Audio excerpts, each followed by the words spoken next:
Hello dear student, आप सभी का स्वागत है। दोस्तों, आज के वीडियो में बात करेंगे फ्यूज की।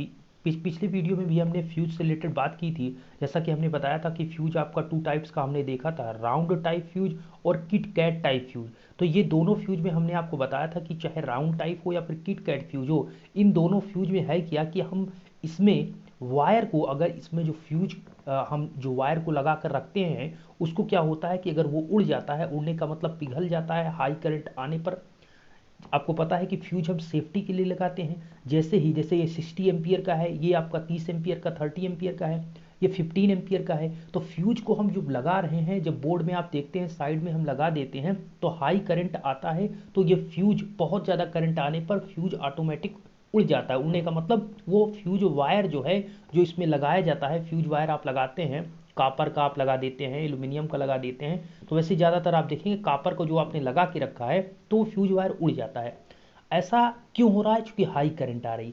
अब जैसे ही ये फ्यूज वायर आपका पिघल जाता है तो आगे की जो सप्लाई है घर पर वो नहीं जाती, जिससे अदर जो इक्विपमेंट जुड़े हुए हैं सर्किट में आपके घर पर, वो सभी बच जाते हैं। तो इसलिए हम फ्यूज को as a safety, high current से सेफ्टी प्रोवाइड करता है कौन? फ्यूज। ये बात तो हुई है। बात ये है, राउंड टाइप फ्यूज की बात भी मैं कर चुका हूं। और आपका दूसरा क्या है? Kit kat fuse.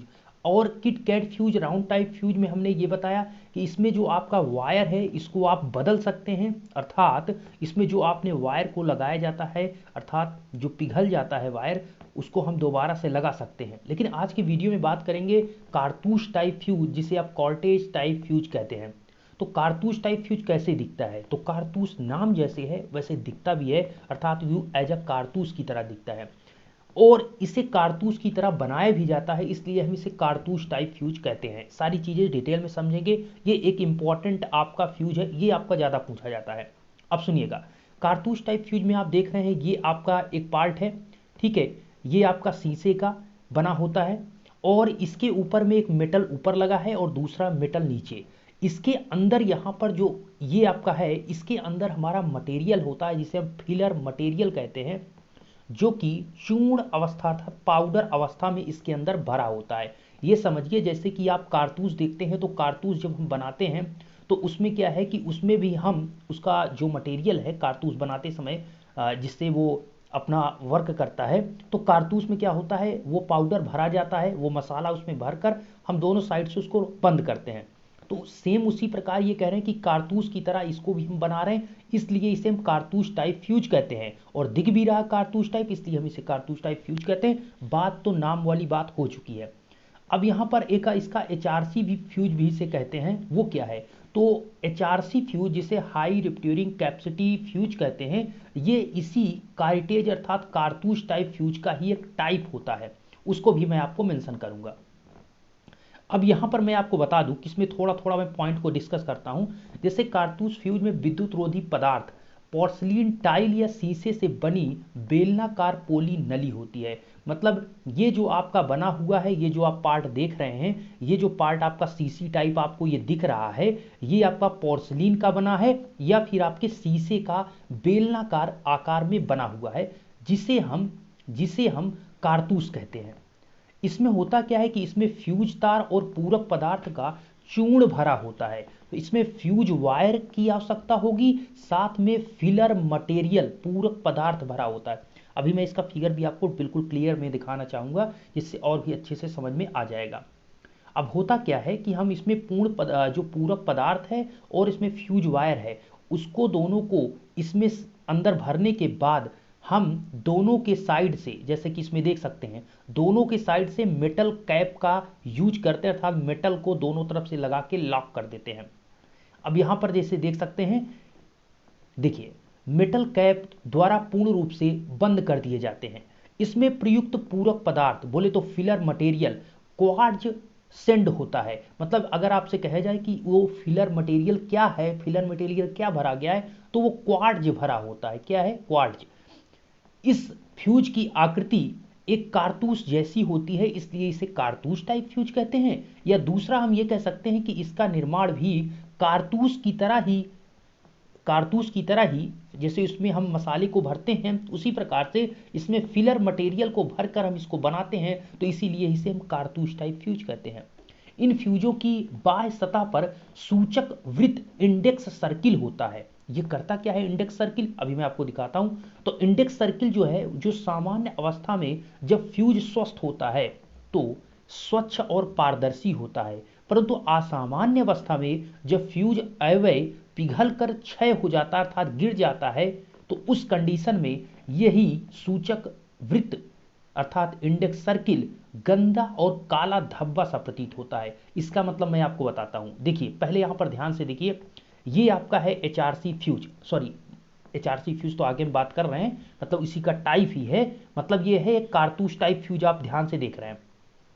कारतूस टाइप फ्यूज में ये बीच वाला जो आपको दिख रहा है, इसी को हम कर रहे हैं सूचक वृत्त, जिसे हम कह रहे हैं इंडेक्स सर्किल। तो इस इंडेक्स सर्किल से आपको पता क्या चलता है कि जैसे आप जाइए मार्केट और एक नया कारतूस टाइप फ्यूज खरीद कर लाइए, जब आप लेकर आएंगे तो यहां पर आपको जो दिखेगा इसी को हम इंडेक्स सर्किल कहते हैं। जब इस इंडेक्स सर्किल में अपनी आंखों से आप देखेंगे तो होगा क्या कि जब आपने नया खरीद कर लाया तो वो बिल्कुल सही है, अगर वो सही है, अगर आपको पहचानना है सही है कि या ये खराब हो चुका है फ्यूज, तो उसमें आप देखेंगे बिल्कुल क्लियर साफ बिल्कुल पारदर्शी अंदर आपको दिखेगा, तो बिल्कुल क्लियर समझ लीजिए कि ये फ्यूज आपका सही है। लेकिन अगर यही फ्यूज मतलब सप्लाई आपके घर में आई एबनॉर्मल कंडीशन में, असामान्य ऐसी स्थिति बनती है कि आपके बहुत ज़्यादा करंट होने पर यह फ्यूज आपका फ्यूज हो जाता है, ये फ्यूज पिघल चुका है, अंदर खराब हो चुका है, तो ये क्या होगा कि अब बाहर से आप देखेंगे इस इंडेक्स सर्किल में तो आपको काला धब्बा पूरा दिखेगा, अर्थात पूरा अंदर काला हो जाएगा,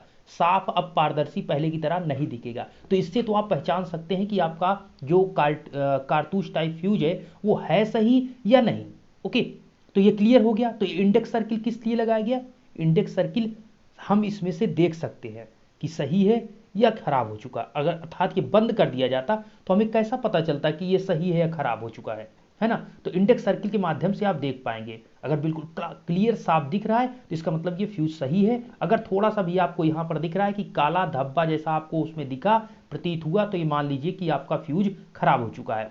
उसमें वही चीज है कि यदि जैसे कहा जाए कि अतिभार मतलब हाई लोड या शॉर्ट सर्किट की स्थिति में, लघुपथित स्थिति में मतलब शॉर्ट सर्किट या फिर ओवरलोड की कंडीशन में जब धारा का मान अधिक होता है, देखिए लोड बढ़ेगा तो करंट बढ़ेगी, समझ रहे हैं बात को।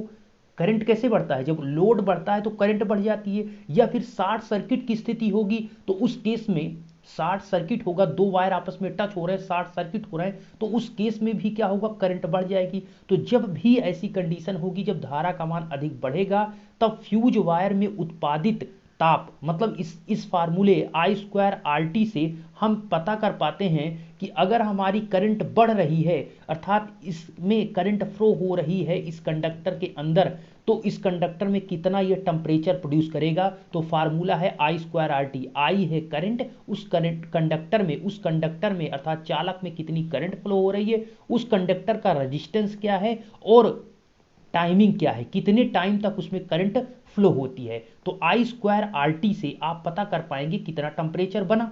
तो वही चीज है, हम जब करंट हमारी फ्लो होगी फ्यूज के अंदर से उस फ्यूज वायर में, तो होगा क्या कि आपका फ्यूज में हाई टेम्परेचर के कारण फ्यूज अवयव पिघल कर वाष्पित हो जाएगा। ओके, पिघल जाएगा और कारतूस नली में उत्पादित वाष्प तथा चिंगारी को क्रमशः ठंडा तथा दबाने का कार्य पूरक पदार्थ के चूर्ण द्वारा होता है।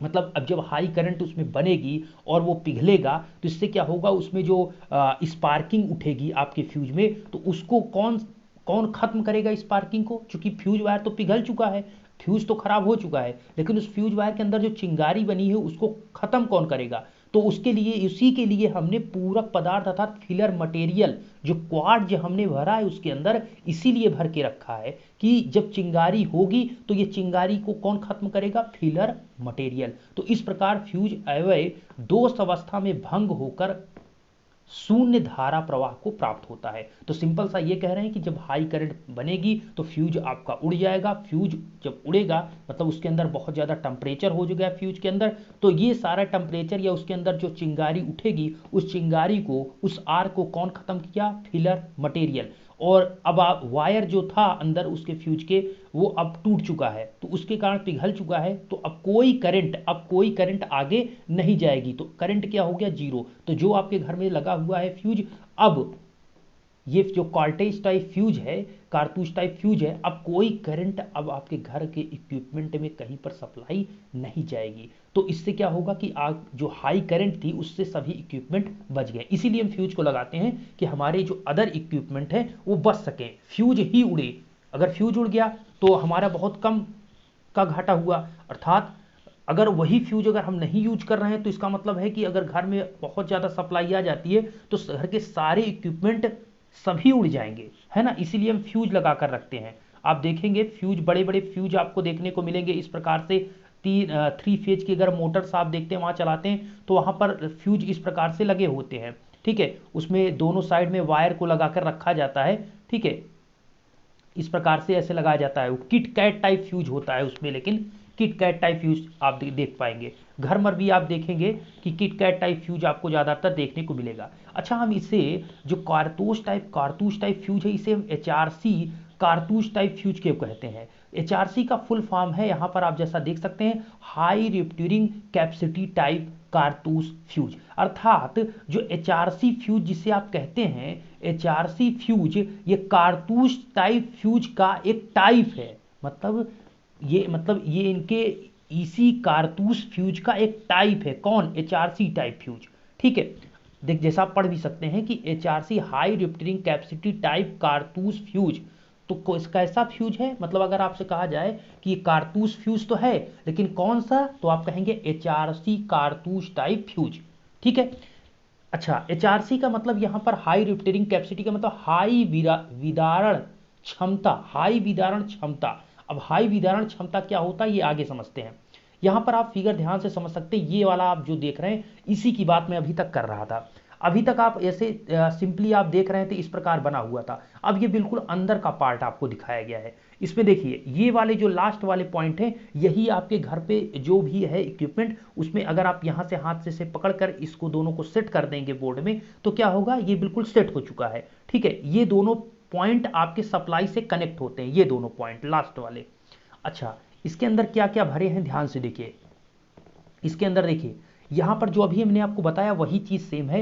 ये आप जो बिल्कुल डॉट डॉट आपको दिख रहा है, बिल्कुल ब्लैक ब्लैक, ये छोटे छोटे, यही है भरण चूर्ण। मतलब यही है फिलर मटेरियल जो कि पाउडर के फॉर्म में भरा गया है, जो कि क्वार्ट्ज है। क्या है? क्वार्ट्ज। यही क्वार्ट्ज को हमने अंदर इस फिलर मटेरियल के फॉर्म में भर दिया है। और ये वाला जो पार्ट आपको दिख रहा है, ये इसे कहते हैं हम फ्यूज एलिमेंट। ये है फ्यूज वायर। अगर यही पिघल जाता है तो अब करंट, अगर ये पिघल गया तो टूट गया तो कोई करंट का मान 0 हो जाएगा, I इक्वल टू 0। तो कब ऐसा होगा? जब फ्यूज आपका पिघल जाएगा। अच्छा, ये फ्यूज कैसा बना है? ये fuse by metal thermal control के, ध्यान से देखिएगा, ये जो मटेरियल है बाई मेटल, द्विधात्विक से बना हुआ है, दो धातुओं को मिलाकर ये बनाया गया है। और ये जो लास्ट वाला हम कह रहे थे कि टोपी साइड साइड में लगी हुई है, जो पीतल की टोपी है, ये चीज लगा है। ये यहाँ पर जो मैंने आपको फिगर दिखाया था, यहाँ पर आप देखिए, ये जो दो टोपी लगी हुई है, ये एक टोपी, ये और ये दोनों पीतल की बनी हुई है। किसकी? पीतल की, ठीक है। तो इसी पीतल की जो टोपी है उसको मैं यहाँ पर दिखा रहा हूँ। जब इसको आप ओपन करेंगे, अंदर से देखते हैं, इस प्रकार से ये जो है ये दोनों टोपी लगी हैं जो कि पीतल की बनी हुई टोपी हैं। अच्छा, इसमें यहाँ पर जैसा आपको बताया गया पॉइंट, अब समझिए, हम बात कर रहे हैं HRC फ्यूज की, इंपॉर्टेंट है। HRC फ्यूज कारतूस फ्यूज का ही एक विकसित रूप है। मतलब जो हमारा कारतूस टाइप फ्यूज है उसको हम थोड़ा और डेवलप कर देते हैं तो बन जाता है आपका HRC टाइप फ्यूज। इसका विकसित रूप है, डेवलप्ड, ठीक है, डेवलप्ड फॉर्म में है। तो इनकी विदारक क्षमता 66 केवी, ध्यान दीजिएगा, 66 केवी पर 500 mega volt ampere, MVA, 500 MVA, ध्यान दीजिए, 66 किलो वोल्ट पर 500 MVA की बात की जा रही है। जब ऐसा किस पर होता है? हाई रिफ्यूरिंग HRC फ्यूज में ऐसा होता है, जिसकी विदारक क्षमता 66 केवी पर 500 MVA तक होती है। ऐसा ना तो आपके किट कैट फ्यूज में होता है, ना राउंड टाइप फ्यूज में होता है। इसीलिए इसे हम HRC फ्यूज कहते हैं ना, क्योंकि ये हाई रिफ्यूरिंग कैपेसिटी टाइप फ्यूज है, ठीक है।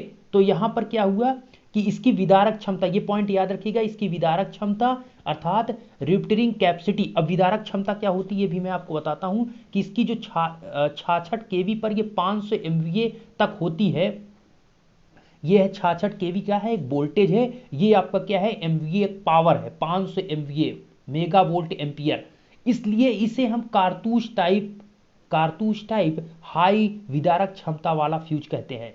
इसमें सर्वोत्तम विशेषता यह है, इसकी विशेषता क्या है, इसकी सबसे बड़ी क्वालिटी क्या है, तो ये शॉर्ट सर्किट दोष के अंतर्गत एक निश्चित समय तक हाई धारा प्रवाह की क्षमता रखते हैं। बस यही लाइन आपको याद रखना है, ये पॉइंट बहुत इंपॉर्टेंट है। देखिए, जो आपका राउंड टाइप फ्यूज होता है, ठीक है, राउंड टाइप हो या फिर किट कैट टाइप फ्यूज हो, ये जो फ्यूज होते हैं, होता क्या है कि जैसे ही सप्लाई ज़्यादा हुई, अर्थात करंट नॉर्मल से ज़्यादा हुई, जो एक नॉर्मल सिचुएशन थी एब नॉर्मल अर्थात असामान्य अवस्था बनी करंट की, तो तुरंत ही जो राउंड टाइप फ्यूज या किट कैट फ्यूज हैं जो आप घर में देखते हैं, ठीक है, बोर्ड में लगे होते हैं, ये तुरंत उड़ जाते हैं, ठीक है। लेकिन ये जो आपका हाई रिफ्टेरिंग कैपेसिटी टाइप फ्यूज है, इसकी क्षमता, विदारक क्षमता का मतलब क्या है कि अगर शॉर्ट सर्किट कंडीशन है, शॉर्ट सर्किट में आपको पता है कि करंट बहुत ज़्यादा होती है, ठीक है, शॉर्ट सर्किट का मतलब करंट बहुत ज़्यादा हो चुकी है, तो शॉर्ट सर्किट के अंतर्गत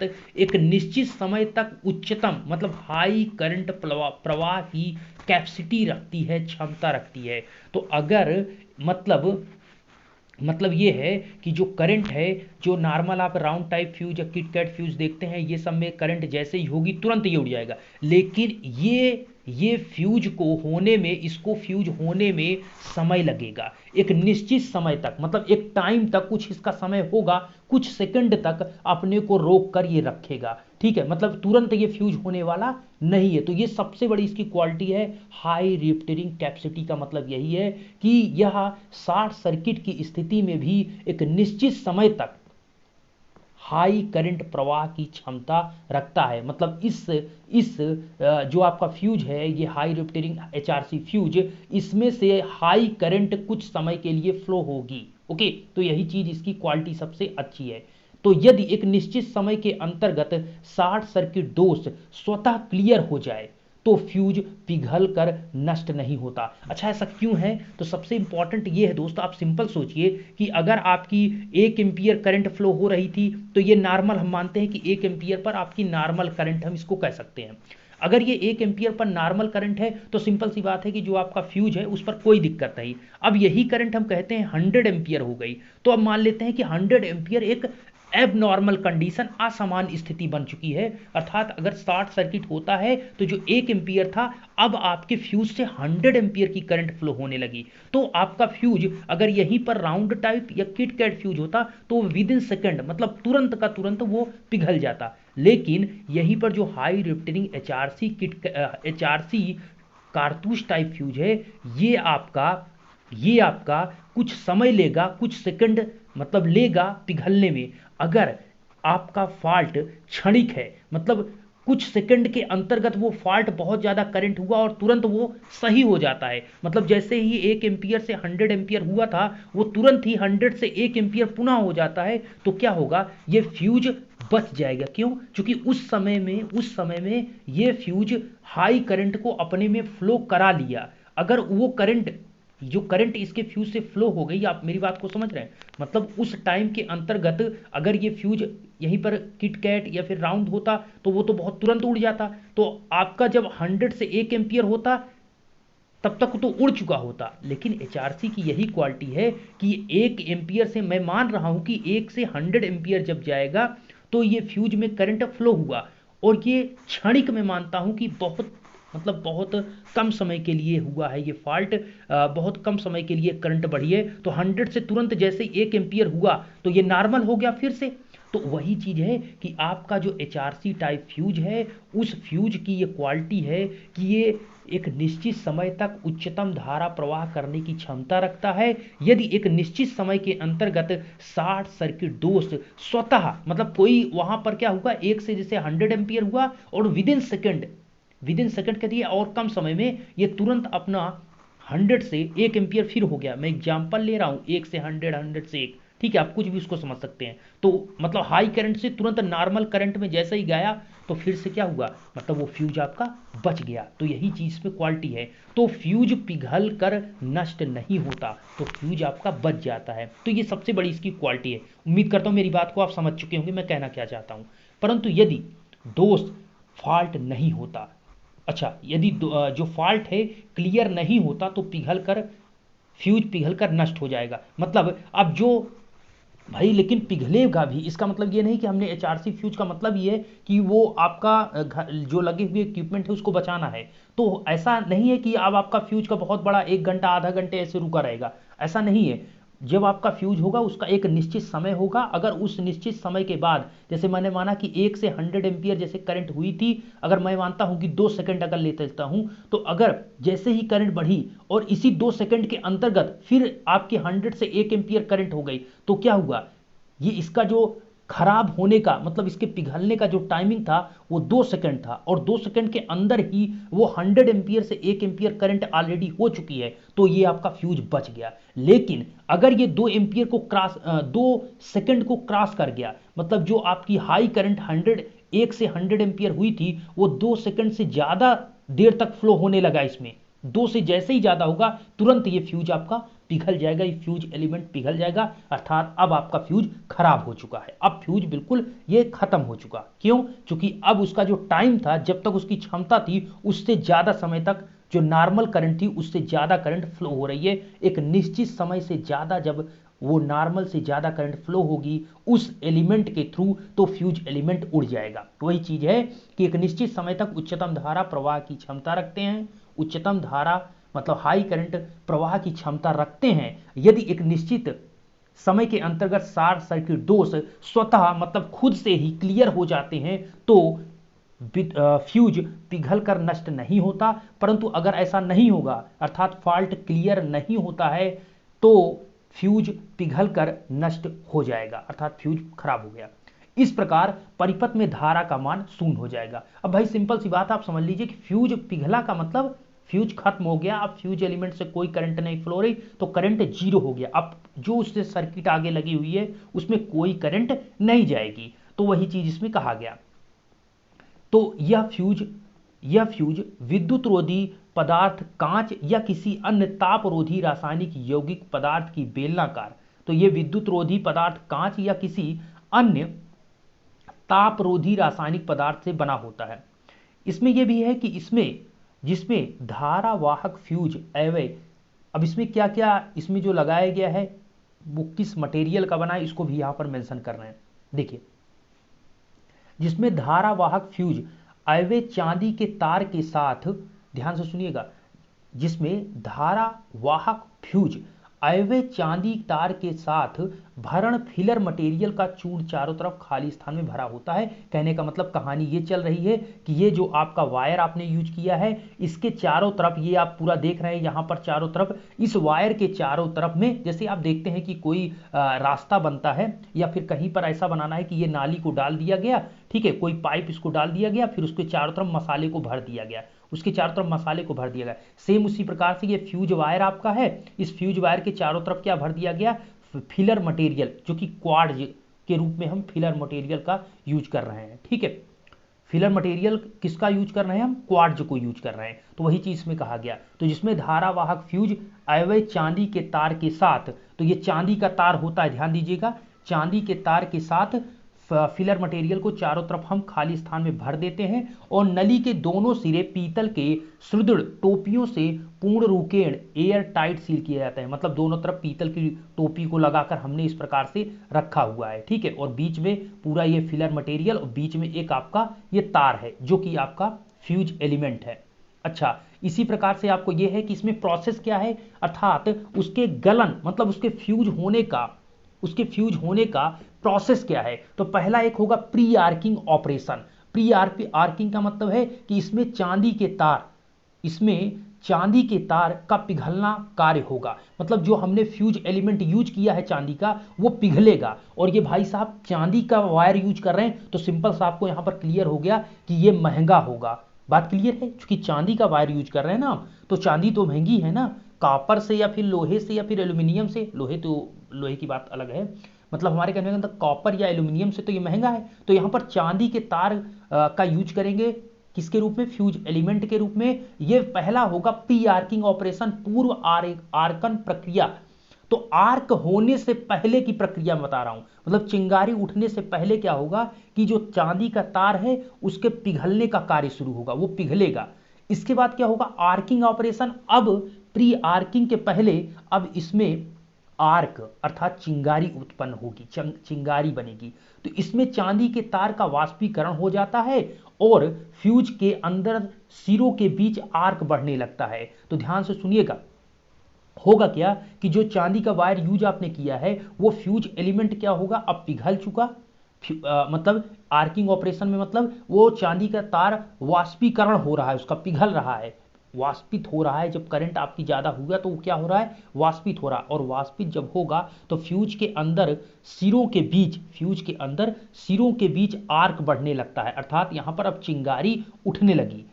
इससे क्या होगा, वाष्पित चांदी और भरण पदार्थ का रासायनिक प्रक्रिया होगा।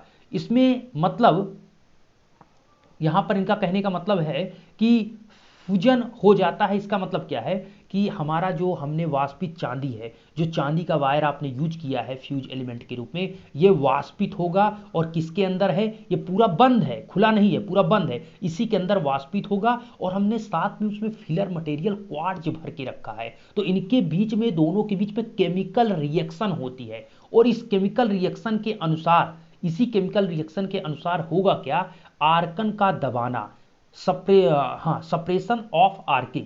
इसमें उक्त द्रवीकरण प्रक्रिया आर्क को ठंडा करके दबा देती है। मतलब अब जो आर्क आपके फ्यूज के अंदर बना, वो जो फिलर मटेरियल ऑलरेडी आपने भर के रखा है क्वार्ट्ज को, वो आर्क को खत्म करेगी, आर्क को दबा देगी। तो वही चीज है, आर्क को ठंडा करके दबा देगी। और आर्क जो बन रहा है, कौन, फिलर मटेरियल। हमने फिलर मटेरियल को क्यों भर के रखा है, इसीलिए ना कि जो आर्क अंदर बनेगा उसको खत्म करेगा फिलर मटेरियल, कौन, क्वार्ट्ज के रूप में जो हमने भर के रखा है।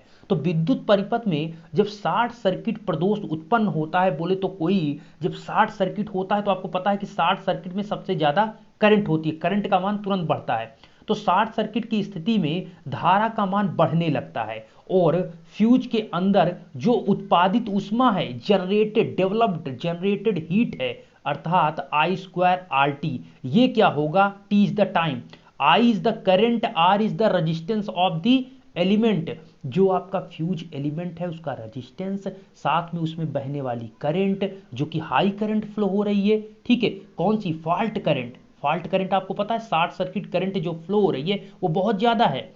और आई हो गया, आर हो गया, टी इज द टाइम, कितने समय तक उस फ्यूज एलिमेंट से करंट फ्लो हो रही है। तो इन तीनों चीज को जब इसमें पुट करेंगे और कैलकुलेट करेंगे वैल्यू, तो बहुत ज्यादा अर्थात कितना होगा वो बताएगा आई स्क्वायर आर टी, कि उसमें कितना ऊष्मा आपके फ्यूज के अंदर उत्पन्न हो रही है, उत्पादित हो रही है। तो आई स्क्वायर आर टी से आपको पता चलेगा, I is the current, R is the resistance, कौन सा, फ्यूज एलिमेंट का, टी इज द टाइम अर्थात उसमें कितने देर तक फ्यूज में हाई करंट फ्लो हुई। तो सिंपल सी बात है, जो 1 एम्पियर पहले फ्लो हो रही थी वो जैसे ही 100 एम्पियर होगी, तो यहां पर 1 एम्पियर कर रहे थे तो 1 आ रहा था, लेकिन अब 100 का स्क्वायर करेंगे तो 10,000, मतलब बहुत ज्यादा करंट आपकी बढ़ चुकी। तो इससे यहां पर वही है कि उत्पादित ऊष्मा आई स्क्वायर आर टी के कारण धारावाहक अवयव अर्थात चांदी के तार अपने गलनांक बिंदु पर पिघलकर वाष्पित होने लगता है।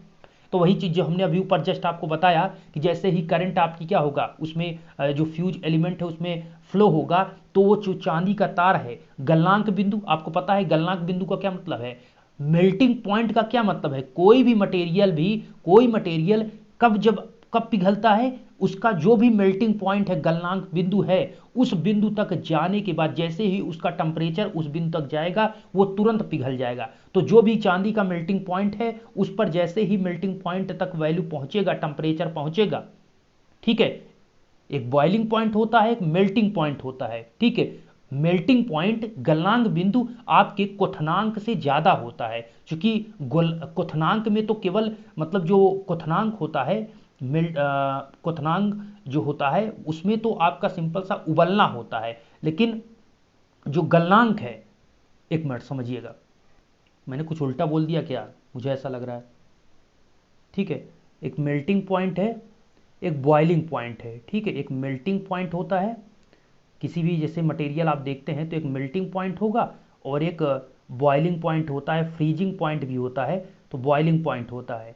ठीक है, कोई भी मटेरियल पहले मेल्ट होगा उसके बाद बॉयल होगा। ठीक है, तो यहाँ पर क्या होगा, पहले मेल्ट अर्थात मेल्टिंग पॉइंट कम होगा बॉइलिंग पॉइंट से। ठीक है, मेल्टिंग पॉइंट कम होगा बॉइलिंग, क्योंकि पहले मेल्ट होगा तो वो मटेरियल बॉयल करेगा अर्थात उबलेगा। ठीक है, तो हमारा यहाँ पर क्लियर है कि मेल्टिंग पॉइंट कम होगा, बॉइलिंग पॉइंट ज़्यादा होता है। हमारा पॉइंट ये समझाना था कि जैसे ही गलनांक बिंदु पर वाष्प बन जाता है और वो वाष्प आपके उस कारतूस फ्यूज के अंदर ही रहा, बाहर तो इस खुला तो है नहीं कहीं से, तो वो अंदर ही वाष्प बन जाता है। तो फ्यूज के अंदर अधिक आर्क उत्पन्न होना प्रारंभ होता है। जब ये वाष्प जो बन रहा है ये आर्क ज़्यादा प्रोड्यूस कर रहा है, इस कारण मतलब वाष्पित जैसे जैसे होगा ये आर्क बनता जाएगा। तो इस आर्क को खत्म करने के लिए करेगा क्या, इसी बीच वाष्पित चांदी और भरण चूर्ण मतलब जो फिलर मटेरियल क्वार्ट्ज आपने भरा है और ये जो चांदी वाष्पित हो रही है, इनके बीच में रासायनिक अर्थात केमिकल रिएक्शन होती है। तो इस केमिकल प्रक्रिया से होगा क्या कि जो प्रदोष धारा है, फॉल्ट करंट है, उसको ये कम करता है। कैसे, क्योंकि हाई करंट से उत्पन्न हाई ताप के कारण फ्यूज के अंदर हाई रेजिस्टेंस स्थापित हो जाता है। देखिए सुनिएगा ध्यान से, जैसे आपकी करंट उसमें हाई करंट आपकी फ्यूज के अंदर फ्लो होगी तो टेम्परेचर बढ़ेगा, और जब टेम्परेचर जो उत्पन्न ऊष्मा है वो टेम्परेचर बढ़ेगा, तो टेम्परेचर के बढ़ने से आपको पता है कि टेम्परेचर बढ़ रहा है तो उसका रेजिस्टेंस भी बढ़ेगा, तो वहां पर हाई रेजिस्टिव बन जाएगा, हाई रेजिस्टिव स्पेस बनेगा। तो अधिक मतलब प्रतिरोध जब अंदर बनेगा तो विद्युत रोधक का कार्य करेगा। कौन, ये जो हाई रेजिस्टेंस अंदर बन गया टेम्परेचर के कारण हाई रेजिस्टेंस, ये एज अ विद्युत रोधक की तरह कार्य करने लगेगा, और फ्यूज के अंदर दबाव अचानक अधिक बढ़ जाता है और उत्पादित आर्क को दबा देता है। तो किस प्रकार से मतलब आर्क जो अंदर आपके फ्यूज के अंदर बनी कैसे खत्म हो रही है ये समझ रहे हैं, क्योंकि अंदर आर्क बन रही है, अगर आर्क को नहीं खत्म किया गया तो फ्यूज फट जाएगा।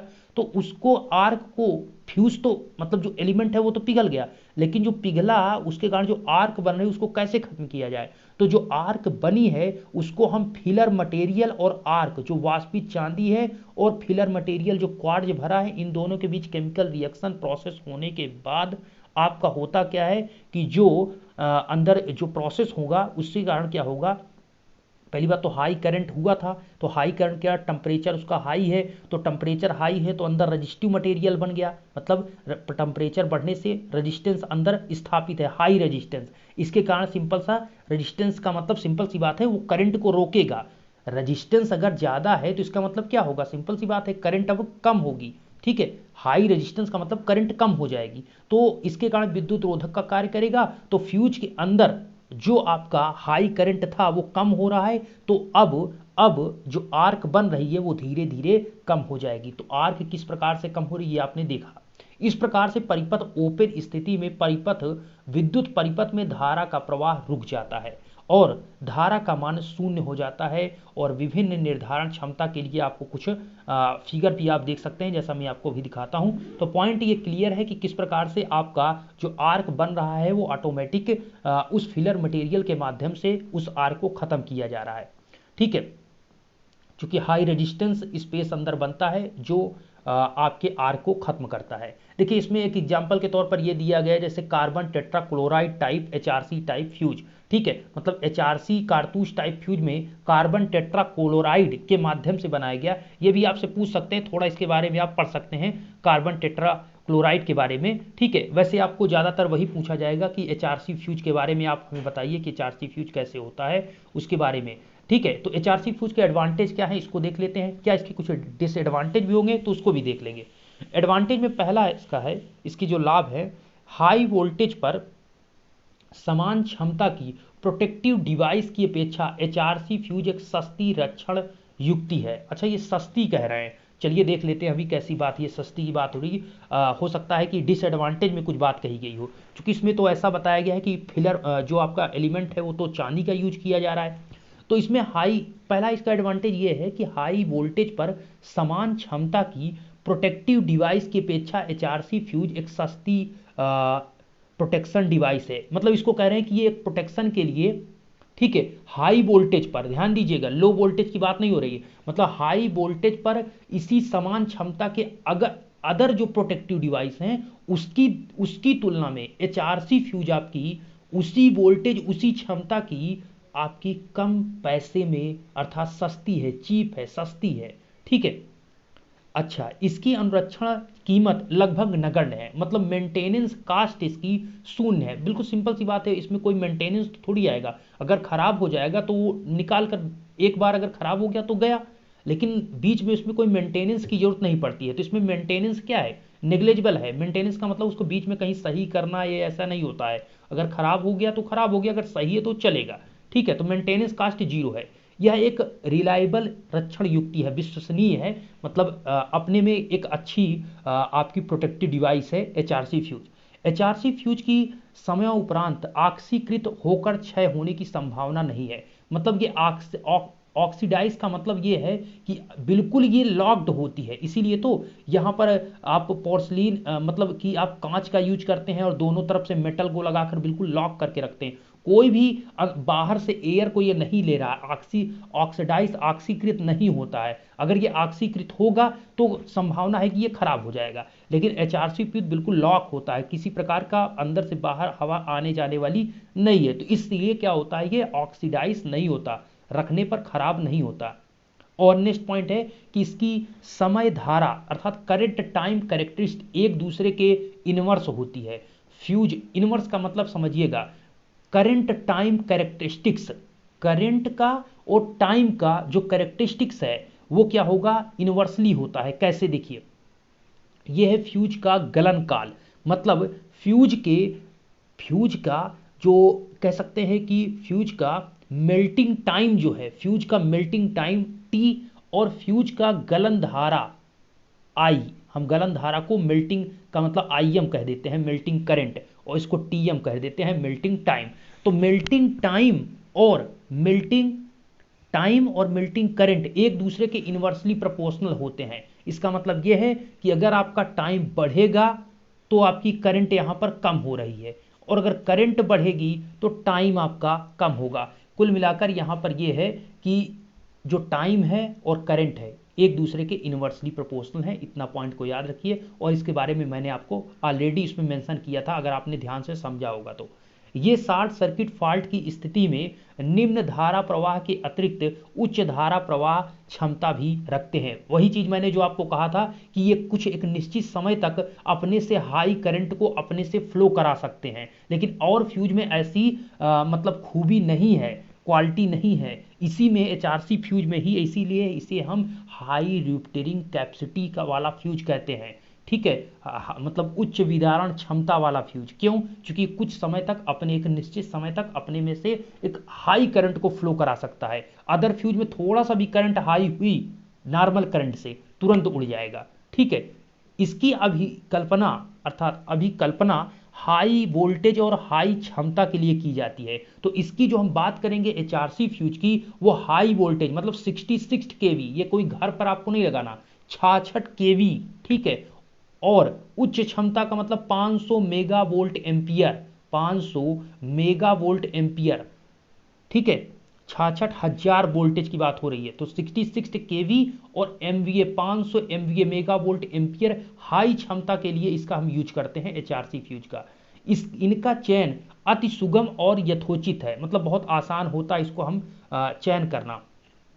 ये संपूर्ण रूप से इकोनॉमिकल सिद्ध होते हैं, मतलब ये मतलब बहुत ज़्यादा ये कीमती नहीं होते। इनका कहने का मतलब इकोनॉमिकल है, आप मतलब इसको कर सकते हैं, बहुत ज़्यादा महंगा नहीं है इनका कहने का मतलब। और आप देखने में भी देख रहे हैं कि एचआरसी फ्यूज में बहुत ज़्यादा कुछ चीज़ें नहीं लगी, इसलिए बहुत ज़्यादा ये महंगा नहीं होता है। ठीक है, लेकिन वो हम तो अंदाज़ा यही लगा रहे थे कि उसमें आपने चांदी का मेटल यूज किया है, वायर। ठीक है, तो इसलिए हो सकता है ये बहुत ज़्यादा महंगा हो, लेकिन महंगा उन फ्यूज की तुलना में है किन की, जैसे आप देखेंगे राउंड टाइप फ्यूज या किट कैट फ्यूज। ठीक है, उसमें कहीं पर चांदी का वायर हम नहीं यूज कर रहे हैं, लेकिन इसमें तो हम फ्यूज एलिमेंट में आप यहाँ पर चांदी के वायर का यूज कर रहे हैं। ठीक है, चूंकि हाई करंट, देखिए चांदी का क्या है कि वो हाई करंट, वही तो हाई करंट को मैनेज कर पाएगा। ठीक है, और अगर आप दूसरा मटेरियल वहां पर लगाएंगे तो उसमें उतनी क्षमता नहीं होगी, इसलिए हमने वहां पर चांदी का यूज किया है। ठीक ठीक है, इसीलिए उसमें हाई कंडक्टिविटी होता है ना। आपका चांदी का मटेरियल हमारा कॉपर से ज़्यादा उसकी कंडक्टिविटी होती है, आपको पता है कंडक्टिविटी में चांदी सबसे ज़्यादा होती है। तो इसलिए वहाँ पर हम चांदी का यूज कर रहे हैं फ्यूज एलिमेंट को। जैसे कि आपने सुना भी होगा कि आप मतलब कि ये कॉपर का यूज क्यों करते हैं हम पूरे सभी सिस्टम में, मतलब ये जो आपका इलेक्ट्रिक सिस्टम आप पूरा देखते हैं, पावर सिस्टम घर पर आपके जैसे सप्लाई आती है वायर के थ्रू, तो ये वायर को हम कॉपर एल्यूमिनियम का क्यों रखते हैं, चांदी का लगा दें। तो सिंपल सी बात है, चांदी बहुत महंगी है। दूसरा पॉइंट है कि चांदी आज आप लगाएंगे तो मान लीजिए आज लगा तो कल हो सकता है सुबह आप देखेंगे तो वो चांदी कि क्या मतलब कोई पोल पर चांदी के तार ही नहीं रहेंगे, क्योंकि सब चांदी गायब हो जाएगी। सिंपल सी बात है, चांदी मटेरियल है भाई, है ना। तो समझने की बात है, तो इसलिए इकोनॉमिकल। लेकिन ये जो आपका है मतलब जिस 66 केवी और 500 एमवीए पर जो और अदर डिवाइसेस हैं प्रोटेक्टिव डिवाइस, उनकी तुलना में ये आपका इकोनॉमिकली है, सस्ता है, ठीक है। क्योंकि 66 केवी और 500 एमवीए पर और जो प्रोटेक्टिव डिवाइस होंगे जो इतनी क्षमता पर लगेंगे वो इसकी तुलना में महंगे हैं, इनका कहने का मतलब ये है, ठीक है। तो इसलिए ये कह रहे हैं कि ये इकोनॉमिकली मतलब ठीक है।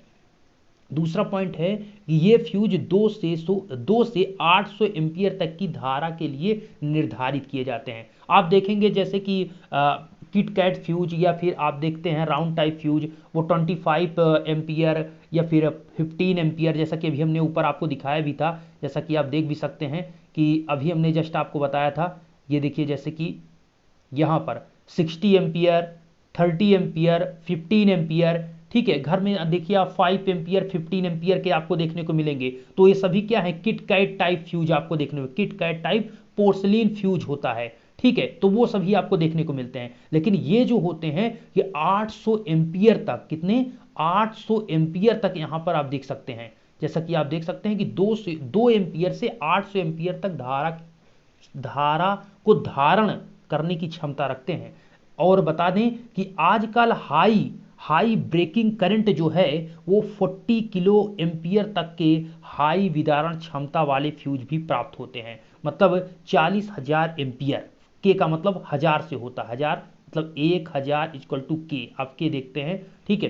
तो के का मतलब 1000 से मतलब है। तो 40 के ए मतलब 40 केवी 40 के ए 40,000 एम्पियर के हाई विदारक क्षमता वाले फ्यूज भी आपको देखने को मिलेंगे। मतलब जिनकी हाई ब्रेकिंग करंट का मतलब है कि ये जो फ्यूज है ये कब ब्रेक होगा, जब 40,000 एम्पियर से ज्यादा करंट इसमें फ्लो होगी तब ये ब्रेक होगा ये फ्यूज एलिमेंट। तब उसके पहले अगर कम है 40,000 एम्पियर से तब तक ये नहीं फ्यूज, ये पिघलने वाला नहीं है। तो वही चीज है कि इसकी जो विदारक क्षमता है, विदारण क्षमता, वो 40,000 एम्पियर तक के करंट के इस समय HRC फ्यूज भी उपलब्ध है। कमी क्या है, कुछ ड्रॉबैक होंगे। देखिए कोई चीज है कि उसके एडवांटेज है तो कुछ ना कुछ उसके डिसएडवांटेज होंगे। तो पहला ये है कि इन्हें प्रत्येक ऑपरेशन के पश्चात एक नई फ्यूज यूनिट द्वारा स्थानांतरित करना पड़ता है। तो वही चीज इसमें आ चुका है कि एक बार अगर ये ऑपरेट कर चुके हैं तो एक बार ऑपरेट करने के पश्चात एक नई फ्यूज यूनिट आपको लगाना पड़ेगा, उसे आप नहीं लगा सकते। इनका इंटरलॉकिंग संभव नहीं है। अब इंटरलॉकिंग संभव नहीं है, ये पॉइंट मुझको भी क्लियर नहीं समझ में आ रहा है, तो इसलिए मैं आपको नहीं समझा। अगर आपको समझ में आएगा तो आप बताइएगा। इनका इंटरलॉकिंग संभव नहीं है और इनमें निकटतम संपर्कों का तापक्रम अधिक बढ़ जाता है। निकटतम संपर्कों का तापक्रम अधिक बढ़ जाता है। अन्य फ्यूजों की अपेक्षा इसकी कीमत कुछ अधिक होती है। निकटतम संपर्क का मतलब है जो आपने मेटल, आपने ये आपका जो फ्यूज था इसके साइड में जो आपके संपर्क लगे हुए हैं मेटल के, ये आपके क्या हो जाते हैं, अधिक हीट हो जाते हैं, इसलिए कह रहे हैं कि अधिक इसका टेम्परेचर अधिक बढ़ जाता है। और दूसरा ये आपका लास्ट वाला जो मैं बात कर रहा था आपसे, वही बात आ चुकी है कि ये कीमती होता है। ये मैं ही सोच रहा था कि ऐसा कैसे हो सकता है कि ये कीमती नहीं, चूंकि इसमें चांदी का वायर यूज किया गया है। तो वही चीज आ गया है कि अन्य फ्यूजों की अपेक्षा इसकी कीमत कुछ अधिक होती है। तो ध्यान दीजिएगा, फ्यूज की अपेक्षा, कुछ फ्यूजों की अपेक्षा, कुछ का मतलब जैसे आपका क्या है, राउंड टाइप फ्यूज है, ठीक है, राउंड टाइप फ्यूज है। दूसरा आपका क्या है, जैसे किट कैट टाइप फ्यूज है। तो इन दोनों फ्यूज की तुलना में आपका HRC फ्यूज महंगा है। क्यों? क्योंकि आप सिंपल सा एक लाइन में आंसर दे सकते हैं, क्योंकि इसमें जो फ्यूज एलिमेंट का यूज किया गया है वो चांदी का यूज किया गया है, अर्थात सिल्वर का है, ठीक है। और सिंपल सी बात है कि ये चीज़ आपको क्लियर हो रहा होगा कि एचआरसी फ्यूज हमारा महंगा है राउंड किटकैट से। लेकिन अदर की बात करेंगे, मतलब जैसे एचआरसी फ्यूज, मतलब आपको जैसे हमने बताया कि एचआरसी फ्यूज आपका 66 केवी और 500 एमवीए वाली क्षमता के लिए इसको लगाया जाता है। तो इतनी क्षमता के लिए अदर जो प्रोटेक्टिव डिवाइस है वो इसकी तुलना में, अर्थात एचआरसी फ्यूज की तुलना में वो महंगा है, इसलिए हम इसे इकोनॉमिकल कह रहे हैं। ठीक है, लेकिन अगर इसको हम दूसरे अदर जो फ्यूज हैं किटकैट या राउंड टाइप फ्यूज से तुलना करेंगे तो ये उनकी तुलना में महंगे हैं। उम्मीद करता हूं आप समझ चुके होंगे। इसका अनुप्रयोग ये बता रहे हैं कि इसका जो यूज है, एप्लीकेशन है, इनका प्रयोग 66 केवी तक के हाई वोल्टेज पर जो विद्युत केंद्र हैं या उपकेंद्र हैं, ठीक है, जो पावर सिस्टम है, जहां पावर सेंटर आपके बने हुए हैं या सब स्टेशन है, उस पर इसका यूज हम करते हैं हाई वोल्टेज पर। तो हाई वोल्टेज पर तो 66 केवी मतलब हाई वोल्टेज की बात हो रही है, तो आप सिंपल सा लिख सकते हैं कि 66 केवी पर इसका हम पावर सेंटर या फिर आप जो सब स्टेशन कह रहे हैं उन पर हम इसका यूज कर रहे हैं। किसका? एचआरसी फ्यूज का, हाई रिफ्लेक्टिंग कैपेसिटी फ्यूज। आपने ये सारी कहानी देखा, एक चीज़ और जान लीजिए कि जो एचआरसी फ्यूज है अगर हम उसको ट्रिपिंग डिवाइस के साथ यूज करते हैं तो इसका क्या फ़ायदा होगा। अब आपके दिमाग में आएगा ये ट्रिपिंग डिवाइस कहाँ से आ चुका है। तो फिर ट्रिपिंग डिवाइस सिंपल से नाम से ही हो रहा है ट्रिप करना। तो इसका हम यूज क्यों होता है इसको थोड़ा सा मैं आपको बताने वाला हूँ। ठीक है, इसमें ऐसा क्यों मैं आपको बता रहा हूँ, इसका थोड़ा इन्फॉर्मेशन लीजिए एचआरसी फ्यूज का। तो इसके बारे में 2-4 पॉइंट और आप लिख सकते हैं कि जब कोई फ्यूज सर्किट ब्रेकर के साथ, ध्यान से समझिएगा, मतलब हमारा पॉइंट ये है कि जो एचआरसी फ्यूज है उसको अगर हम सर्किट ब्रेकर के साथ लगाते हैं तो इससे क्या होगा। देखिए सर्किट ब्रेकर, हमें पता है सर्किट ब्रेकर क्या करता है, सर्किट को ब्रेक करता है। सर्किट को ब्रेक करना किसका काम है, सर्किट ब्रेकर का है। और फ्यूज का काम भी क्या है, सर्किट को ब्रेक करना ही। ठीक है, दोनों चीज एक ही है, लेकिन कैसे हम यहां पर पॉइंट को समझते हैं। जब कोई फ्यूज सर्किट ब्रेकर के साथ जोड़ दिया जाता है, जोड़कर प्रयोग, मतलब ये आपका सर्किट ब्रेकर लगा हुआ है और साथ में आपने यहां पर फ्यूज को यूज किया है, फ्यूज को, तो इन दोनों को जब साथ में जोड़कर प्रयोग करते हैं तब इसे पहले स्वयं पिघलना चाहिए, फिर सर्किट ब्रेकर को स्वतः प्रचालित हो जाना चाहिए। इसका मतलब क्या है कि आपका ये फ्यूज है, ध्यान समझिए, ये आपका फ्यूज और ये आपका सर्किट ब्रेकर। तो पहले जैसे ही करंट आपकी हाई करंट होगी तो ये फ्यूज ऑटोमेटिक क्या होगा भाई, हाई करंट होगी तो जो उसकी क्षमता है उस क्षमता से ज़्यादा जैसे ही करंट होगी ये फ्यूज तुरंत पिघल जाएगा। और ये फ्यूज के पिघलने से तुरंत आगे की सप्लाई में पता होना चाहिए। तो जब ये पिघलेगा तो आगे की सर्किट में लगा है सर्किट ब्रेकर, तो ये पिघलेगा तो सर्किट ब्रेकर को इंफॉर्मेशन पहुंचेगी। तो जैसे ही इंफॉर्मेशन इसको पहुंचेगी, सर्किट ब्रेकर का काम ही है सर्किट को ब्रेक करना। सर्किट ब्रेकर, नाम पर जाइए, सर्किट ब्रेकर,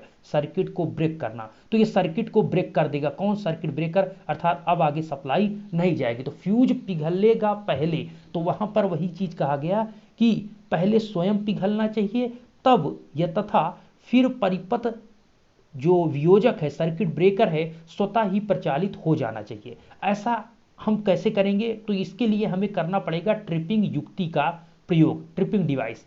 उपरोक्त उद्देश्य की पूर्ति, मतलब पहले हम फ्यूज को पिघलाएंगे, उसके बाद जैसे ही फ्यूज पिघलेगा ये तुरंत इंफॉर्मेशन मिलेगी सर्किट ब्रेकर को और सर्किट ब्रेकर सर्किट को ब्रेक कर देगा। और यही तो चाहिए, जिससे आगे कोई सप्लाई ना जाए और जो उससे लगी हुई मोटर, जनरेटर, मतलब मोटर या लगी हुई जो भी इक्विपमेंट है वो आगे बच जाए। ठीक है, तो सर्किट ब्रेकर इसीलिए तो हम लगाते हैं ना कि उसको इंफॉर्मेशन मिली, सर्किट को ब्रेक कर दिया। तो इस उद्देश्य की पूर्ति के लिए हम ट्रिपिंग डिवाइस के साथ एचआरसी फ्यूज लगाकर करते हैं। तो हम ट्रिपिंग डिवाइस को एचआरसी फ्यूज से जब कनेक्ट करेंगे तब ये इंफॉर्मेशन सर्किट ब्रेकर को दे पाएगा। तो ट्रिपिंग डिवाइस क्या है इसको समझते हैं।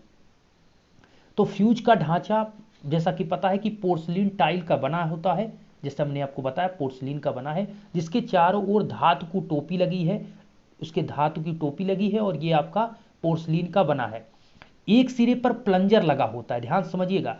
अच्छा, ये कहानी जो है इसकी चल रही है, ठीक है, ये आपका पोर्सलिन का बना हुआ है, ये पूरा आपका पोर्सलिन का बना हुआ है। ये आपका जो ऊपर वाला पार्ट दिख रहा है इसी को हम कह रहे हैं प्लंजर, क्या कह रहे हैं, इसको हम कह रहे हैं ये आपका प्लंजर लगा हुआ है, और ये जो आपका बीच में ये वायर गया है ये आपका टंगस्टन का वायर बना हुआ है। ये किसका वायर है, टंगस्टन का। लेकिन ये जो वायर हैं ये जो आपके साइड में ये लगे हैं जिसको हम रेड से दिखा रहे हैं, ये आपके चांदी वाले फ्यूज एलिमेंट है। ध्यान से दीजिएगा, ध्यान से देखिएगा, ये सभी चांदी के जो फ्यूज एलिमेंट है इनको सबको पैरेलल में रखना है, और बीच वाला जो आपका है जो कि प्लंजर से कनेक्टेड है वो आपका टंगस्टन वायर है। किसका, टंगस्टन के मटेरियल का बना वायर है। और जो ये सभी हैं ये सभी किसके हैं, ये चांदी के मतलब फ्यूज एलिमेंट हैं, किसके, सिल्वर के मेटल से बने हुए। अच्छा ठीक है, तो यहां पर हम पॉइंट आपको क्या समझाने की कोशिश कर रहे थे, यहां पर मैं आपको यह बता रहा था कि एक सिरे पर प्लंजर लगा है जो कि आपने अभी देखा, जो कि दोषित अवस्था में मतलब फॉल्ट की कंडीशन में सर्किट ब्रेकर की ट्रिपिंग यंत्र रचना को ढकेलता है। मतलब जैसे ही ये सर्किट, कौन, ट्रिपिंग, प्लंजर क्या करेगा, प्लंजर जैसे ही से पता चलेगा कि अंदर कोई फॉल्ट हुआ है, तो जैसे ही फॉल्ट का पता चलेगा प्लंजर तुरंत आगे की ओर धक्का देगा। इस प्रकार से वो मैकेनिज्म बना होता है कि जैसे ही धक्का देगा सर्किट ब्रेकर तुरंत ओपन हो जाएगा। मतलब सर्किट है वो सर्किट ब्रेकर सर्किट को ओपन कर देगा, अर्थात सर्किट ब्रेकर का जो ओपन वाला पार्ट है वो खुल जाएगा, समझ रहे होंगे आप। ठीक है, तो मैकेनिज्म इस प्रकार से सेट होता है। ये क्या करता है, ये प्लंजर करता है। और ये प्लंजर कैसे मूव करेगा, उसी की तो कहानी आपको बता रहा हूं। तो आपका प्लंजर एक सिरे पर रासायनिक आवेश वाले गलनीय लिंक और दूसरे से टंगस्टन तार द्वारा विद्युतीय रूप से जुड़ा होता है। देखिए ध्यान समझिएगा, यहां पर ये कह रहे हैं रासायनिक आवेश का मतलब यहां पर क्या है, ये जो आपका भरा हुआ है ये रासायनिक आवेश है। ठीक है, ठीक है, केमिकल चार्ज इसमें है। तो ये रासायनिक आवेश का मतलब यहां पर क्या है, ये जो लगा हुआ है ये टंगस्टन का तार है और दुर्बल गलनीय लिंक है। दुर्बल गलनीय लिंक का मतलब है कि मतलब गलनी मेटल का जो है ये दुर्बल है, कमजोर मेल्टिंग लिंक है। मतलब एक एक मतलब बिल्कुल गल नहीं जाएगा, एक टाइम जैसे आएगा कि गलने वाला है तो उतने में ही ये पता चल जाएगा इसको। ठीक है, तो यहां पर ये जो मेल्टिंग है ये तुरंत पिघलने वाले बात कर रहे हैं कि जैसे ही इसका थोड़ा सा टेम्परेचर टंगस्टन का बढ़ेगा ये तुरंत यहां पर गलने लगेगा, वही चीज है, इसीलिए इसको हम लगा के रखे हैं। तो इसमें देखिए ध्यान से समझिएगा, एक पॉइंट यहां पर मेंशन किया गया है कि प्लंजर एक सिरे पर रासायनिक आवेश वाले गलनीय लिंक और दूसरे से टंगस्टन तार द्वारा विद्युतीय रूप से जुड़ा होता है। इसके अतिरिक्त दोनों सिरों पर कई चांदी के तार समांतर क्रम में जुड़े होते हैं। तो वही चीज मैं आपको बता रहा था कि ये आपका क्या है, ये आपका टंगस्टन का तार है बीच वाला, और ये सभी जो लगे हुए हैं ये वाले, ये और ये सभी आपके हैं, ये चांदी के फ्यूज एलिमेंट है। ठीक है, जो कि हमने फ्यूज के रूप में लगाया है। अच्छा, होगा क्या कि परिपथ के दोष उत्पन्न होने पर, मतलब जैसे ही सर्किट में फॉल्ट होगा, आपने इस फ्यूज वायर को, इस एचआरसी फ्यूज को ट्रिपिंग डिवाइस के साथ, किसके साथ, ट्रिपिंग डिवाइस के साथ हमने लगा के रखा है। तो होगा क्या, जैसे ही फॉल्ट होगा, मतलब ऐसे लगा हुआ है, ध्यान समझिएगा, ये आपका पूरा ये ट्रिपिंग डिवाइस है और प्लस इसमें आपका फ्यूज लगा हुआ है और आगे है सर्किट ब्रेकर, ये पूरा सर्किट में लगा है। ये सर्किट ब्रेकर और मतलब ये फ्यूज जैसे ही आपका होगा ये तुरंत पता चलेगा किसको, ट्रिपिंग डिवाइस को। ट्रिपिंग प्लंजर जो है वो आपके सर्किट ब्रेकर से कनेक्टेड है, तुरंत प्लंजर आगे की ओर धक्का देगा और आपका सर्किट ब्रेकर ओपन हो जाएगा, तो आगे सप्लाई नहीं जाएगी, अर्थात सप्लाई आगे जीरो हो जाएगी, जिससे उससे लगे हुए इक्विपमेंट सब बच जाएंगे। तो वही चीज है कि दोष उत्पन्न होने पर अगर जैसे ही सर्किट में फॉल्ट होगा तो सबसे पहले चांदी के फ्यूज अवयव पिघलते हैं। तो पहले अगर आपसे कहा जाए कि टंगस्टन पिघलेगा कि चांदी, तो पहले चांदी पिघल जाएगा। ठीक है, जो चांदी है वो पहले पिघल जाएगा, क्योंकि टंगस्टन का उससे ज्यादा गलनांक, उससे ज्यादा जो आपका मेल्टिंग पॉइंट है, गलनांक बिंदु जो आप कह रहे हैं वो आपका टंगस्टन का ज्यादा होगा। तो पहले चांदी पिघल जाएगी, जिसके कारण क्या होगा, इसके पश्चात टंगस्टन तार में धारा प्रवाहित होती है। जब आपका चांदी पिघलेगा उसके बाद जो टंगस्टन तार आपने यहां पर बीच वाले में लगा के रखा है इसमें धारा, करंट फ्लो होने लगेगी। इससे ये होगा कि जिससे दुर्बल गलनीय लिंक पिघल जाता है और रासायनिक आवेश जो है वो विस्फोटित हो जाता है, और रासायनिक आवेश विस्फोटित होने पर प्लंजर को बाहर की ओर धक्का, अर्थात ढकेलता है, जिससे सर्किट ब्रेकर परिचालित हो जाता है। अर्थात सर्किट ब्रेकर, सर्किट को परिचालित होने का मतलब अब वो सर्किट ब्रेकर सर्किट को ओपन कर देगा। होगा क्या कि पहले यहां पर जैसे ही कि फॉल्ट की कंडीशन होगी तो ये जो चांदी के वायर हैं, मेटल हैं, ये पिघलेंगे। अर्थात इनके पिघलने से होगा क्या, वाष्पित होंगे, तो यहां पर इसका टेम्परेचर बढ़ेगा। इसमें जो आपका टंगस्टर वायर है इसमें करंट फ्लो होगी। इसमें करंट फ्लो होने के कारण ये जो आपका बीच में ये देख रहे हैं ये दुर्बल गलनी लिंक, ये आपका पिघलेगा। इसके पिघलने से होगा क्या, ये जो आपका बना हुआ बॉक्स टाइप है, ये यहां पर देखिए, ये जिसे आप रासायनिक आवेश कह रहे हैं, इसमें टेम्परेचर जैसे ही इसका आएगा, टेम्परेचर दुर्बल गलनी लिंक जैसे ही पिघलेगा, उससे इसको टेम्परेचर मिलेगा तो इसमें विस्फोट होगा, और ये विस्फोट इस प्लंजर को आगे की ओर ढकेल देगा। जैसे ही विस्फोट होगा ये तुरंत आगे की ओर धक्का देगा, और आगे की ओर धक्का देगा तो ये प्लंजर कनेक्टेड है सर्किट ब्रेकर से, तो सर्किट ब्रेकर से जैसे ही धक्का देगा तो इस प्रकार से मैकेनिज्म अर्थात सिस्टमेटिक बनाया जाता है कि जैसे ही धक्का देगा तो सर्किट ब्रेकर का सर्किट को ओपन करने का सिस्टम बन जाएगा। अर्थात सर्किट ब्रेकर सर्किट को ओपन कर देगा। तो एचआरसी फ्यूज आप समझ पा रहे हैं किस प्रकार से यूज किया गया। अर्थात एक और चीज आप समझ सकते हैं कि एचआरसी फ्यूज का सबसे बड़ा एडवांटेज आप यहां पर भी देख सकते हैं कि जैसे कि आपको पता है कि एचआरसी फ्यूज का अगर हम ट्रिपिंग डिवाइस, जो कि अभी हमने आपको बताया, ये आपका क्या है, ये पूरा ये ट्रिपिंग डिवाइस है, ठीक है। इस ट्रिपिंग डिवाइस के अंतर्गत ये समझिए कि अगर हम ट्रिपिंग डिवाइस के साथ में एचआरसी फ्यूज का मुख्य लाभ क्या है कि जब हम इन्हें थ्री फेज मोटर के साथ कनेक्ट करते हैं, मतलब जैसे थ्री फेज की आपकी मोटर जो है, इसमें थ्री फेज की सप्लाई आप दे रहे हैं, तो उसके पहले आप फ्यूज प्लस आपका ट्रिपिंग डिवाइस के साथ आप फ्यूज इधर लगा दीजिए। इससे लगाने से होगा क्या कि यदि एक फेज में दोष उत्पन्न होता है, मतलब अगर आपकी 3 फेज की सप्लाई आ रही है, उसमें से एक आपकी फेज में फॉल्ट होता है, तो उस मोटर को 2 फेज मिलने लगेगा, है ना। तो ऐसा कह रहे हैं कि यदि एक फेज में दोष उत्पन्न हो जाए तो ट्रिपिंग युक्ति मोटर की सप्लाई काट देती है।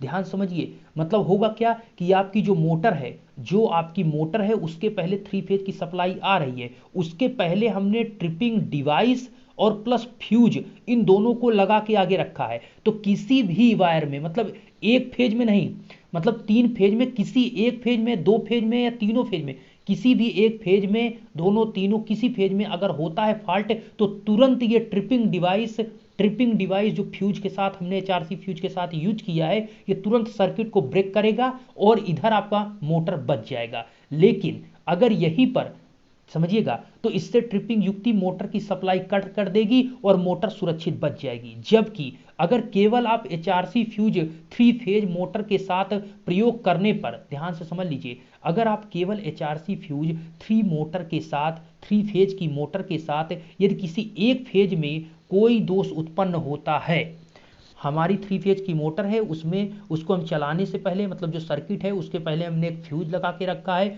वो कि एचआरसी फ्यूज है। लेकिन होता क्या है कि जो 3 फेज की सप्लाई है मोटर में जा रही है, उसमें से एक फेज में सप्लाई नहीं जाती, अर्थात एक फेज में फॉल्ट आ जाता है। कहने का मतलब कोई दोष उत्पन्न होता है, फॉल्ट आता है, तो ये आपका होगा क्या कि एचआरसी फ्यूज जिस वायर में लगी है उसी वायर को तो पता कर पाएगी कि इसमें फॉल्ट है या नहीं, समझ रहे हैं। तो इसमें वही चीज मेंशन किया गया कि यदि किसी एक फेज में कोई दोष उत्पन्न होता है तो केवल उसी फेज का एचआरसी फ्यूज पिघल जाएगा। अगर किसी, मतलब मान लीजिए 3 फेज की सप्लाई है, ठीक है, तो तीनों फेज में से किसी एक फेज में अगर आपने एचआरसी फ्यूज लगाया है तो इसमें आ जाता है फॉल्ट, तो ये इसमें फ्यूज पिघल जाएगा, जिससे आपकी कहेंगे कि अब आगे सप्लाई नहीं जाएगा, आप कहेंगे मोटर बच जाएगी। लेकिन 2 फेज से तो जा रही है, अब इसमें आपने नहीं लगा के रखा है तो कहीं इसमें फॉल्ट आ गया तो फॉल्ट करंट मोटर को मिल जाएगा, तब भी मोटर, मतलब कहने का मतलब 3 फेज की सप्लाई आपको मोटर को मिल रही है, अगर एक फेज फॉल्ट होता है तो आपने फ्यूज इसमें जो लगा के रखा है तो ये करंट को जीरो तो कर देगा इस वाले में, लेकिन अब जो मोटर 3 फेज की थी अब उसको 2 फेज की सप्लाई मिल रही है, तो होगा क्या, अब ये 2 फेज की जब सप्लाई लेगा तो कुछ समय के बाद ये मोटर जो 3 फेज की मोटर है अब उस 2 फेज की सप्लाई देंगे तो धीरे धीरे मोटर वो गर्म होकर जल जाएगी। आपने देखा होगा किसी चक्की पर जब आप देखते होंगे कि 3 फेज की मोटर पर कुछ समय के बाद, जैसे लाइट 2 फेज होती है तो कुछ समय के बाद वो मोटर क्या होता है, हीट होने लगती है, और हीट होकर अगर मोटर 2 फेज पर चल रही है तो कुछ समय के बाद वो मोटर तुरंत क्या हो जाती है, जल जाता है, उसका जितनी भी वाइंडिंग है अंदर की सारी वाइंडिंग आपकी जल जाती है। क्यों हो रहा है ऐसा? क्योंकि एक फेज वहां पर फॉल्ट है और 2 फेज की सप्लाई जा रही है, तो ये दिक्कत है ना। तो इसलिए अगर यहीं पर हम ट्रिपिंग के साथ ट्रिपिंग डिवाइस और प्लस फ्यूज को इस पूरे तीनों वायर में कनेक्ट करके रखते हैं, उसमें केवल एक फ्यूज और ट्रिपिंग डिवाइस तीनों को एक साथ जब कनेक्ट करके रखेंगे तो किसी भी वायर में अगर फॉल्ट आएगा तुरंत का तुरंत ये पूरा सप्लाई कट कर देगा ट्रिपिंग डिवाइस, जिससे क्या होगा, मोटर सुरक्षित आपकी बचेगी, उसमें कोई सप्लाई नहीं जाएगी। ये सबसे इंपॉर्टेंट है। तो आपको उम्मीद है समझ में आ रहा होगा कि मोटर अंत में दोनों फेज पर चलेगी अगर एक फेज खराब होगा। कब? जब किसी एक में एक फ्यूज HRC फ्यूज आप यूज करेंगे, जिससे मोटर गर्म हो जाएगी और क्षतिग्रस्त हो जाएगी। ठीक है, वही चीज जो हमने आपको बताया। तो कहने का मतलब HRC फ्यूज अगर आप इंडक्शन मोटर मतलब उसको चलाने की कोशिश कर रहे हैं मोटर को, उसके पहले ट्रिपिंग डिवाइस के साथ HRC फ्यूज का यूज करेंगे तो बहुत बड़ा एडवांटेज है, जैसा कि अभी हमने आपको बता भी दिया। HRC फ्यूज का चयन कैसे करें? तो सबसे महत्वपूर्ण कि इसकी जो ब्रेकिंग करंट है से कम नहीं होनी चाहिए, मतलब इसकी विदारण क्षमता ब्रेकिंग करंट से कम नहीं होनी चाहिए। मतलब इसका जो भी कह सकते हैं कि आपका जो सप्लाई आ रहा है उससे ब्रेकिंग करंट कम होगा तो क्या होगा, वो ब्रेक हो जाएगा, आपका फ्यूज पिघल जाएगा, इसलिए कह रहे हैं ऐसा। नेक्स्ट पॉइंट है कि परिचालन के पश्चात फ्यूज के पासर में उपलब्ध वोल्टेज फ्यूज की निर्धारित वोल्टेज से अधिक नहीं होनी चाहिए। परिचालन के पश्चात फ्यूज के पासर में उपलब्ध वोल्टेज, कुल मिलाकर इसका जो सप्लाई वोल्टेज है, जो इसमें वोल्टेज मिल रहा है, वो आपका निर्धारित जो आपका फ्यूज यूज किया है उससे ज़्यादा वोल्टेज नहीं होना चाहिए। ये हमें इन पॉइंट का ध्यान देना है। नेक्स्ट है कि परिपथ का सामान्य धारा फ्यूज में से प्रवाहित होना चाहिए, जो इसकी नॉर्मल करंट है वो आपके फ्यूज एलिमेंट के थ्रू फ्लो होना चाहिए, ऐसा इन्होंने कहा। नेक्स्ट पॉइंट है कि इन फ्यूजों में एक सीमा तक अतिलोड धारा वहन क्षमता होनी चाहिए। हाँ, वही चीज है कि इसमें एक सीमा तक अति मतलब ओवरलोड करंट को फ्लो कराने की इसकी क्षमता होनी चाहिए, जो कि HRC फ्यूज में है। हमने बताया एक निश्चित समय तक आपकी HRC फ्यूज अपने में से हाई करंट को फ्लो करा सकती है, बट एक निश्चित समय तक, बहुत देर तक ऐसा नहीं है। इसमें दोषित परिणामों में अंतर रखने की क्षमता होनी चाहिए, ताकि केवल दोषित परिपथ का फ्यूज ही पिघले। ठीक है, तो वही चीज इसमें है कि इसमें केवल दोषित परिपथ फ्यूज ही पिघले, दोषित परिणामों में अंतर रखने की क्षमता होनी चाहिए। मतलब ये कह रहे हैं कि जो HRC फ्यूज है उसका सिलेक्शन आप कैसे कर रहे हैं। तो वही चीज जो हमने अभी अभी कहानी हम लोगों ने देखा है कि भैया इसमें जो आपकी सामान्य करंट है, जो नॉर्मल करंट है, वो आपकी जो इसकी नॉर्मल करंट है वो फ्यूज के थ्रू फ्लो होना चाहिए। ओवरलोड करंट को वहन करने की इसकी क्षमता होनी चाहिए। ठीक है, जिसमें फॉल्ट है उसी को बताए, ये भी इसमें क्षमता होनी चाहिए। और ब्रेकिंग करंट इसकी कम नहीं होनी चाहिए, जो इसकी विदारण क्षमता है उसकी ब्रेकिंग करंट से कम नहीं होनी चाहिए, ऐसा इन्होंने मेंशन किया। ठीक है, तो थैंक यू सो मच। इसमें हमने यही सारी चीज़ों को मेंशन किया। वीडियो लंबा हुआ मुझे पता है, लेकिन इसमें सारी चीज़ों को मेंशन करना और HRC फ्यूज को समझना इंपॉर्टेंट था। इसमें से जो जो पॉइंट आपको अच्छे से समझ में आए उन चीज़ों को भी अच्छे से आप लिखेंगे। ध्यान दीजिएगा, फिगर को आप जरूर बनाइए पेपर्स में और साथ में पॉइंट वाइज चीज़ों को लिखिए, बहुत अच्छे नंबर मिलेंगे। साथ में आपको ये रहे कि कैसे बनता है वो तो पॉइंट आप लिखें, साथ में एडवांटेज क्या है, डिसएडवांटेज क्या है, सिलेक्शन कैसे करते हैं, ये सारी चीज़ें लिखेंगे तो आपको बहुत क्लियर वे में अच्छे नंबर मिलेंगे। Thank you so much.